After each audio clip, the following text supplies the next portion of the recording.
নমস্কার বন্ধুগণ, কেমন আছো তোমরা সকলে? আশা করি অনেক ভালো আছো।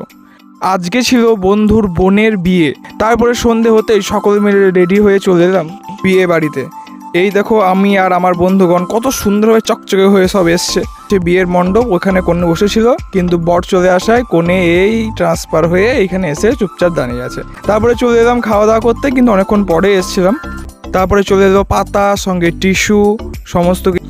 তারপরে চলে এসেছিলো ভেজিটেবল, যেটা আমি আর্ধেক খেয়ে নিয়েছিলাম, খুবই টেস্টি ছিল। তারপরে এই যে ফ্রায়েড রাইসের পরে চিলি চিকেন, তারপরে চলে এলো সাদা ভাত, তারপরে চলে এলো ভেজ ডাল, তারপরে 5 তরকারি, যেটা খুবই ভালো ছিল। তারপরে পটল চিংড়ি, যেটা আর্ধেক খেয়ে নিয়েছিলাম। তারপরে চলে এলো মাছ, এটাও আর্ধেক খেয়ে নিয়েছিলাম। তারপরে চাটনি, তারপরে চলে এলো এই পাঁপড়, তারপরে রসমালাই, তারপরে চলে এলো রসগোল্লা আর সঙ্গে মিষ্টি। আর এই ভাইটা দেখতেই পাচ্ছ আর্ধেক নষ্ট করেছে। আর এই যে বোনের সিঁদুরদান সম্পূর্ণ হলো। তোমরা সকলে বোনকে আশীর্বাদ করো। আজকের মতো ভিডিওটা এখানেই শেষ। টাটা।